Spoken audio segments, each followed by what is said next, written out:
There are places on Earth that are not merely nature, nor solely the work of human hands, but where two worlds become one. Cliffs and temples, caves and sanctuaries, sea bays and ancient citadels. Every stone, every architectural curve feels as if it was born. From the mountains, the rivers, from the earth itself. Today, join World Mystery Wonders on a journey to discover 15 extraordinary places where nature and ancient architecture merge into one. And together, create a beauty so timeless, even time itself must bow. Petra, Jordan. In the heart of the Jordanian desert, where sun-scorched sandstone cliffs glow, a deep crimson lies an ancient city that seems pulled from the pages of legend. Petra wasn't built with bricks and stone. It was carved directly into the mountain itself. As if nature and humankind joined forces to create a masterpiece over 2,000 years ago. The Nabatean kingdom transformed this place into a thriving capital. And even today, Petra continues to leave the world in awe. The entrance to the city winds through a narrow gorge. Over a kilometer long, twisting, narrowing, like a ceremonial passage into the past. The most breathtaking sight awaits at the end. Al-Khazne, towering nearly 40 meters high. With its Corinthian columns and intricately sculpted facade, this treasury has stunned explorers for centuries. But Petra holds far more than a single wonder. Once, it boasted a theater that seated over 3,000 people, hundreds of temples, tombs, and passageways hewn into cliff walls. Forgotten for centuries, Petra was only rediscovered in 1812 by Swiss explorer Johann Burckhardt. Since then, it has earned its place among the new 7 wonders of the world. A place where every grain of sand, every chisel mark on stone, whispers of a glorious age. Long gone. Sigiriya, Sri Lanka. Imagine a royal city built atop a massive rock, nearly 200 meters high, rising out of the tropical jungle. That's Sigiriya. A breathtaking stone fortress, often hailed as the 8th wonder of the world. From the base, the journey upward is nothing short of mesmerizing. Past ancient water gardens, perfectly symmetrical in design. Then up to the mirror wall, once polished so smooth you could see your reflection. Now etched with hundreds of love poems from the 8th century. High along the cliffs, vivid frescoes of celestial maidens still shimmer with color after more than 1,000 years. Closer to the summit stand the massive stone lion's paws, remnants of a grand statue that once guarded the palace gate. And once you reach the top, the view unfolds. The outlines of ancient foundations, a sky pool, and a sweeping panorama of the Sri Lankan forest, stretching far into the horizon. Built as a royal palace under King Kashyapa in the 5th century, Sigiriya later became a Buddhist monastery before falling into silence, wrapped in moss and mystery. Until archaeologists uncovered it once more, reawakening a legend suspended in the sky. Madonna della Corona Sanctuary, Italy. Perched like a miracle between sky and stone. The sanctuary of Madonna della Corona clings to the sheer cliffs of Mount Baldo. Nearly 800 meters above sea level. From a distance, it looks like a dream. A centuries-old chapel emerging from the face of the mountain, suspended between heaven and the abyss. The sanctuary's history dates back to the 13th century, when hermit monks chose a rocky cave as a place for silent prayer and reflection. But it wasn't until the 17th century that the chapel was expanded into the architectural marvel we see today. One that blends so seamlessly into the mountain that its back walls are not made of brick or stone, but the raw heart of the cliff itself. To reach this sacred place, visitors must climb a steep, winding pilgrimage path through the forest, or ascend narrow stone steps carved deep into the mountainside. Each footstep feels like a quiet act of devotion, each turn a journey inward. Standing before the sanctuary, you feel more than awe at the daring architecture. You feel an overwhelming stillness, a silence so profound you can hear your own heartbeat, echo between the clouds and the rocks. Madonna della Corona is not a place for crowds.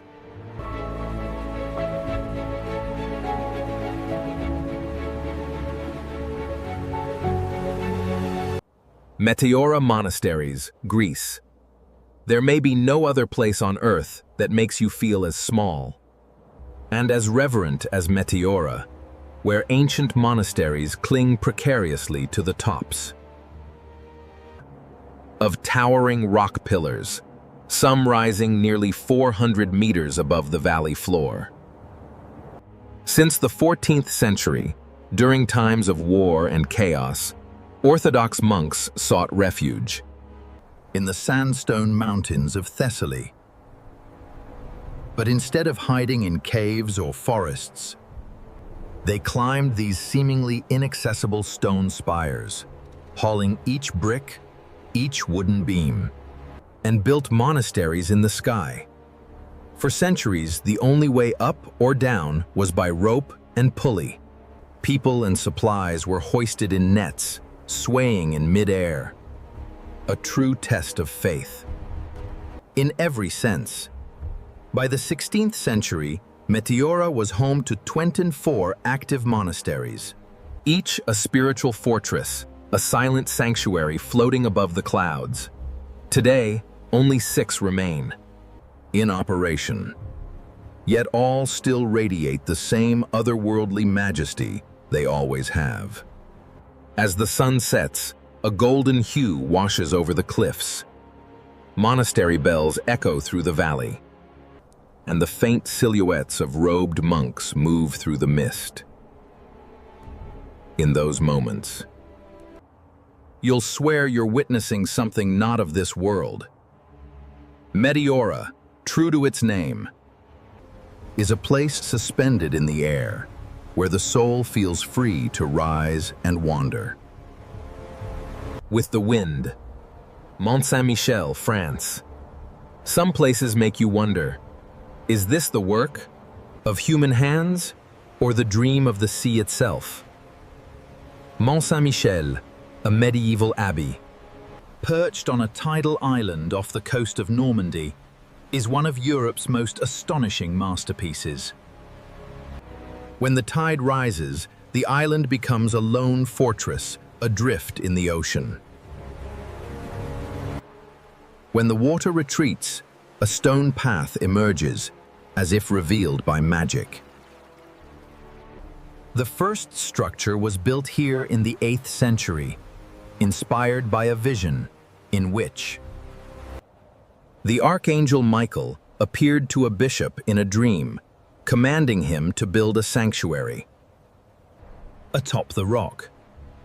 Over the centuries, the site grew from a humble chapel into a stunning architectural complex, a Gothic abbey, bell tower, cloisters, and a surrounding village, all stacked upward like a stone spiral reaching for the heavens.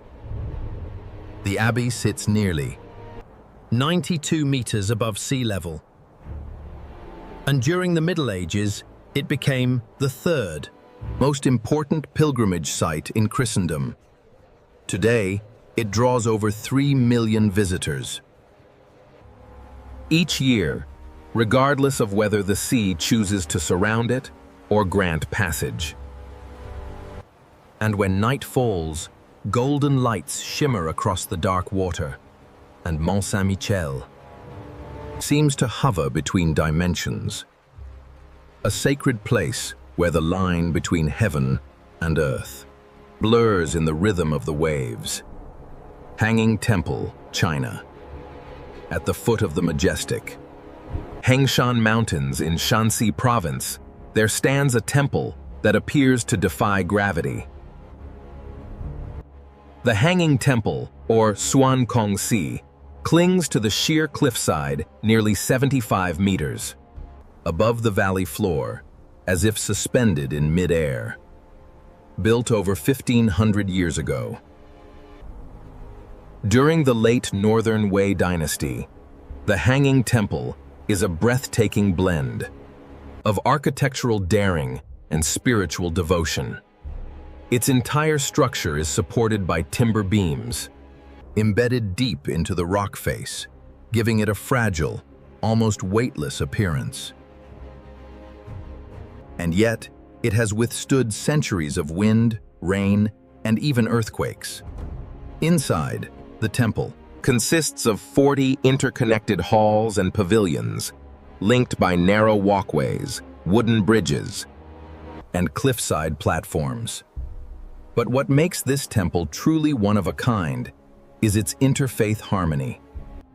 It is the only temple in China that simultaneously honors Buddhism, Taoism, and Confucianism, coexisting peacefully within a single sacred space. Standing at the base of the cliff, gazing up at the temple, hugging the mountain's curves, one could almost believe it wasn't built, but born from the rock itself. In the stillness between earth and sky, the Hanging Temple whispers of balance between the delicate and the eternal. Church of St. Magdalena, Italy. Nestled in the heart of the tranquil Vilnius Valley, surrounded by rolling green meadows and whispering pine forests, stands a modest yet enchanting structure, the Church of St. Magdalena. A small country church resting at the foot of the majestic Dolomites, where nature and faith seem to quietly commune. Legend has it that the church was built in the 14th century, on the very spot where a statue of St. Magdalena was carried downstream and came to rest. As if guided by unseen hands. Since then, this hill has been a revered place for generations.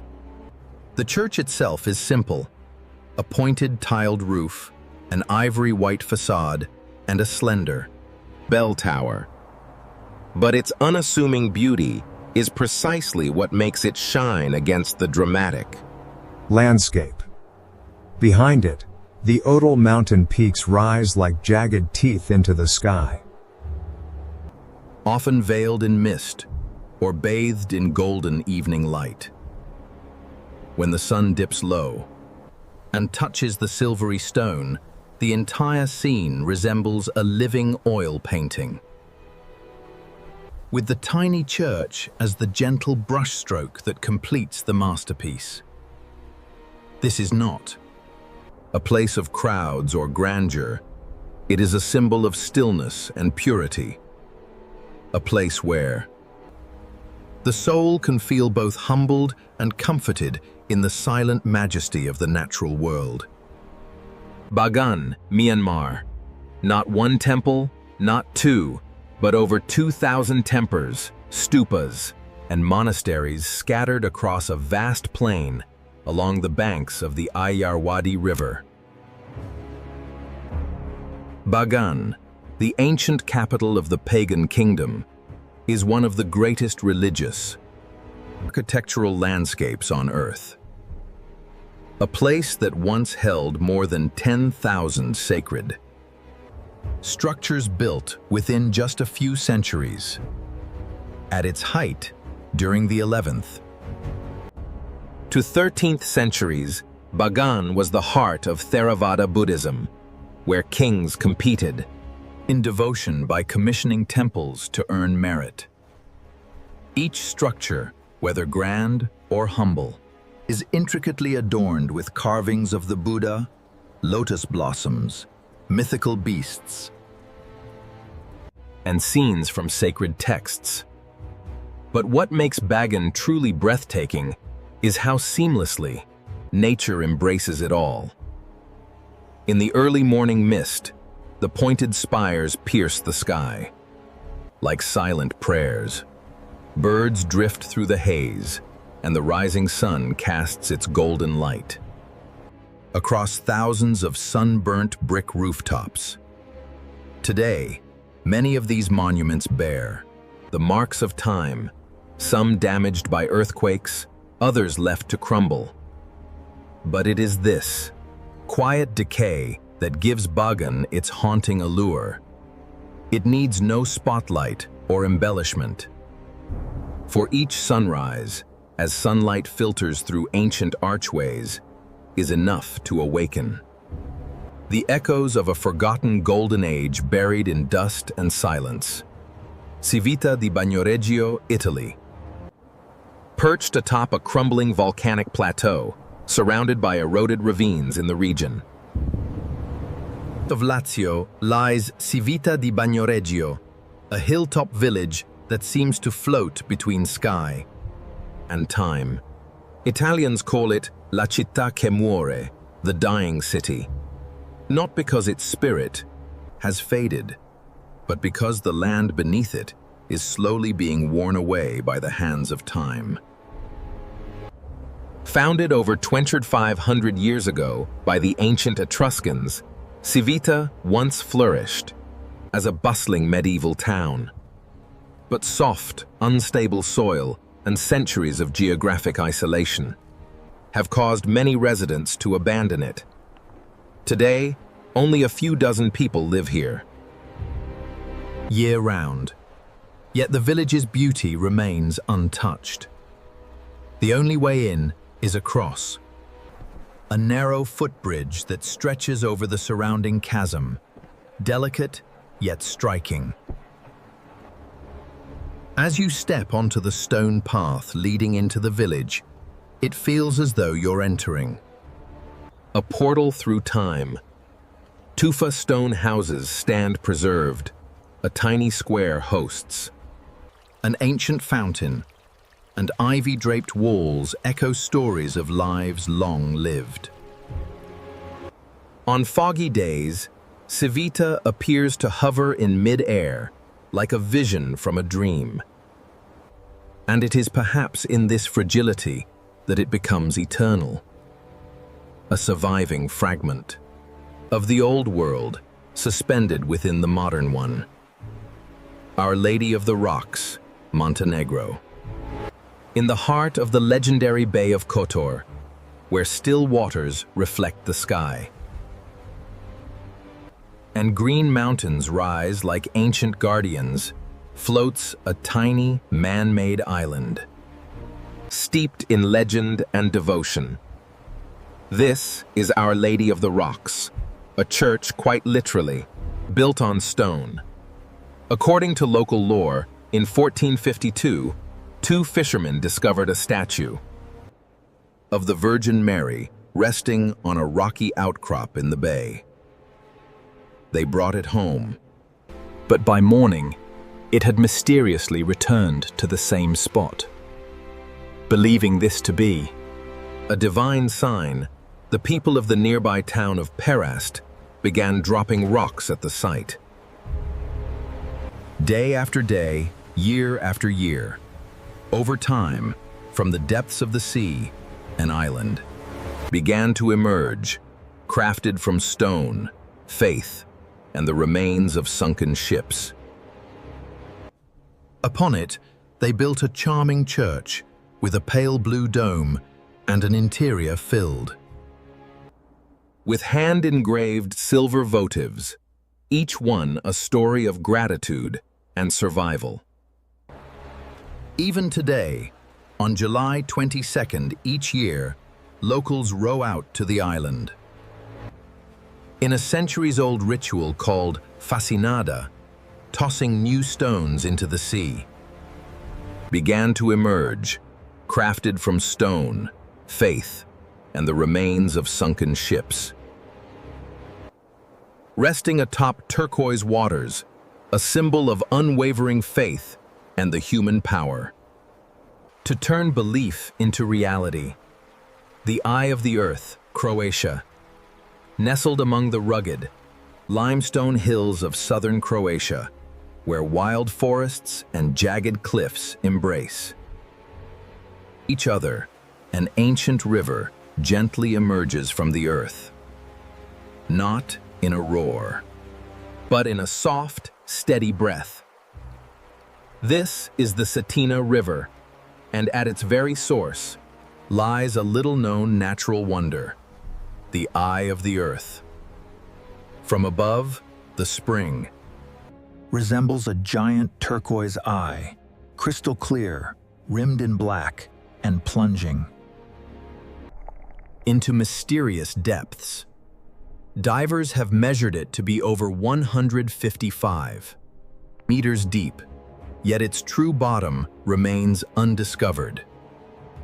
The water is so pure that you can see every stone, every tendril of aquatic grass, as if peering directly into the soul of the planet. Beside this surreal spring stands a modest stone chapel.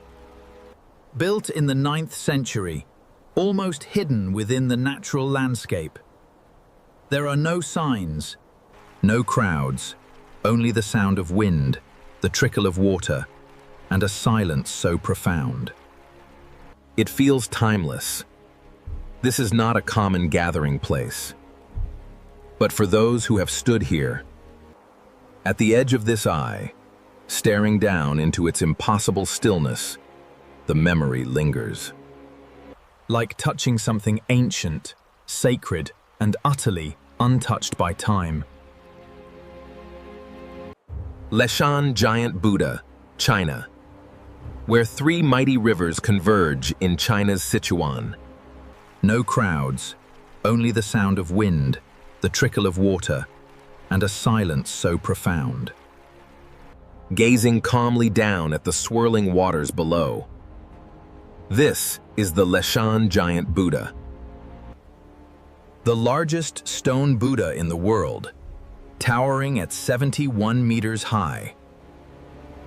Carved directly into the cliff face during the early 8th century, under the Tang.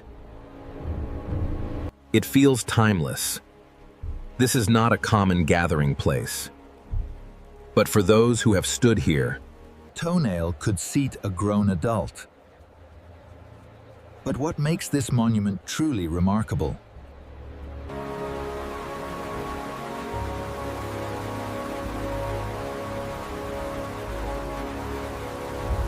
Once infamous for their deadly currents, where boats often capsized without warning.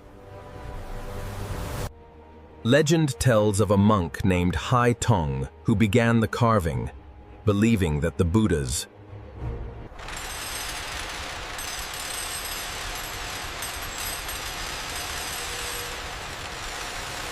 was finished, his disciples carried on his vision, chiseling away for nearly a century. To complete the statue, perhaps even more astonishing, is the ancient drainage system. Ingeniously hidden within the Buddha's hair, shoulders, and robe folds, still functioning today to protect it from erosion. And when you stand at the statue's feet and look up, at that tranquil face watching over the rivers, you realize this is not merely a sculpture. It is a timeless embodiment of faith, carved into the bones of the earth. Covão dos Conchos, Portugal. If you stumbled upon a photo of this place, you might think it's a portal to another dimension, a black hole in the middle of a tranquil lake. but Covão dos Conchos, tucked away in Portugal's Serra da Estrela Natural Park. Isn't a natural formation at all. It's a piece of human engineering so beautiful. It feels otherworldly. Built in 1955, this mysterious lake hole is actually part Of an underground spillway system, a 1,500-meter-long tunnel that channels water from the Ribeira das Naves reservoir to Lagoa Comprida, supporting the region's hydroelectric network. Yet instead of a harsh industrial structure, the engineers designed something that blends seamlessly with nature. The circular stone spillway, covered in moss and weathered by time, swirls with falling water like an inverted, blooming flower. There are no signs, no fences, no explanations. Covão dos Conchos simply exists, quietly, like a secret nature decided not to hide. In spring, the lake is surrounded by green fields and wildflowers, while the water continues to vanish into the earth without a sound. Þrídrangaviti Lighthouse, Iceland. Imagine a solitary rock rising from the icy Atlantic Ocean. No trees, no paths, no sign of life. And atop that rock stands a lighthouse, small, isolated, yet unwavering. Like a lone sentinel guarding the sea. This is Þrídrangaviti Lighthouse, the most remote beacon in Iceland, and perhaps one of the most inaccessible structures humans have ever dared to build. Perched on a 40-meter-high basalt stack. And atop that rock stands a lighthouse, small, isolated, yet unwavering. In 1939, at the time, there were no helicopters, no harnesses, only brave workers who scaled slippery cliffs, carrying bricks and buckets of mortar, defying the wind, the cold, and the sheer drop beneath their feet. Drina River House, Serbia. In the heart of the emerald green Drina River, where the water flows gently past the Tara Mountains, there sits a tiny house that has captured the imagination of the world. It doesn't rest on a riverbank, nor cling to a hillside. It stands on a lone rock in the middle of the river. This is the Drina River House, modest, solitary, and unshakably resilient. A quiet symbol of life in the wild. The house was first built in 1968 by a group of young kayakers who wanted a place to rest mid-river. They chose a solitary boulder, a rock shaped by millennia, and hauled up planks of wood by boat, by hand, and sometimes by simply letting the current carry them. Over more than 50 years, the Drina River House has been swept away by floods, battered by storms, and tested by time. But each time it falls. The locals rebuild it, not just out of habit, but out of quiet reverence, as if the house itself was a vow to nature. We endure. Stand on the riverbank and look. Toward it, you'll see a breeze stirring its roof, a bird landing for a moment before, flying on, and silence gently settling all around. No grandeur, no monumentality. Yet Drina River House moves the heart with its quiet strength, its gentle defiance, and the stillness it dares to hold in a rushing world. Today's journey may be coming,